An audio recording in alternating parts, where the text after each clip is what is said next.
Successful pictures. More than that ఎక్కడ కనిపించినా కానీ చాలా ఆప్యాయంగా తను మా సిస్టర్ కూడా ఎంతో మర్యాదగా పలకరించడం, రాజుగారు అన్నట్టు రాజుగారు మర్యాద మాకు ఎక్కడ పోయినా ఇస్తుంటారు. వారు ఇంకా ఆయురారోగ్యాలతో ఉండి ఇంకా పిక్చర్లు చేయాలని కోరుకుంటా ఉన్నాను. ఎప్పటి నుంచో 40 సంవత్సరాల నుంచి అభిమానంగా ఉన్న ఈ రచ్చరామారావు కానీ మా వాళ్ళు అందరూ చాలామంది ఉన్నారు ఇక్కడ. అప్పటి నుంచి గోవిందు వీళ్ళందరూనే,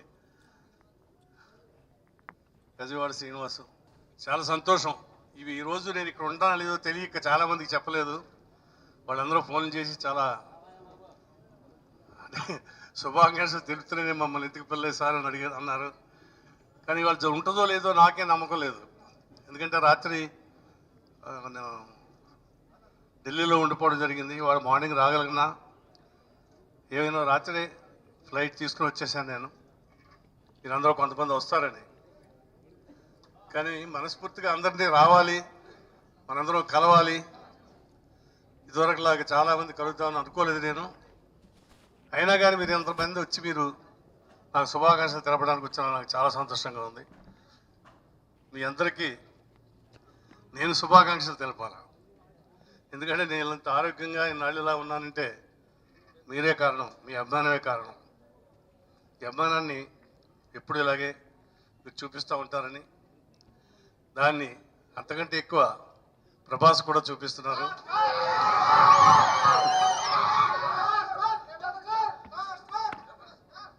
కానీ మీరు అభిమానం చూపిస్తున్నారు, కానీ కొంతమంది దురభిమానులు ప్రభాస్ మీద ఏదేదో పుకార్లు పుట్టిస్తున్నారు.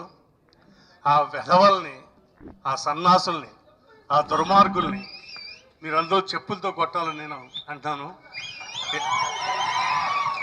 ఎందుకంటే పొద్దున కూడా హ్యాపీగా ఆనందంగా కనిపించాడు. శుభ్రంగా మేము షూటింగ్ చేస్తున్నాడు అక్కడ. ఇప్పుడు కూడా రామోజీ ఫిల్మ్ సిటీలో బాహుబలి షూటింగ్ జరుగుతుంది. ఎక్కడా కనీసం ఒంటి మీద అంత గీత కూడా లేకుండా, ఆయాసం పడకుండా రోజుకు 2 గంటల ఎక్సర్సైజ్ చేస్తూ బాహుబలిలాగే మహాబలులాగే ఉన్నాడు. వాడిని ఎంతమంది ఏం చేసినా ఏమీ చేయలేరు. ఏమన్నా అంటే కొంచెం ఎక్కువ అభిమానంతో, ఎక్కువ పేరు రావడంతో దాని మీద ఏమైనా దిష్టి ఉంటే ఆ దిష్టి పోవడానికి ఇదంతా జరిగిందని అనుకోండి మీరు. అంచేత వాళ్ళు కూడా నింద కోపం మీద ఏదో అన్నాను, వాళ్ళని క్షమించేయండి. ఎందుకంటే కొంచెం దిష్టి ఏమైనా ఉంటే అది కూడా పోతుందని. డూడ్ బాగా పాపులర్ చేశారా? చాలా సంతోషం. అదే నా ఆశీస్సులయ్యి మీ అందరి శుభాకాంక్షల వల్ల నేను ఇంకా ఇలాగే ఆరోగ్యంగా సినిమాలు చేస్తూనే ఉంటాను, తీస్తూనే ఉంటాను. సంతోషం.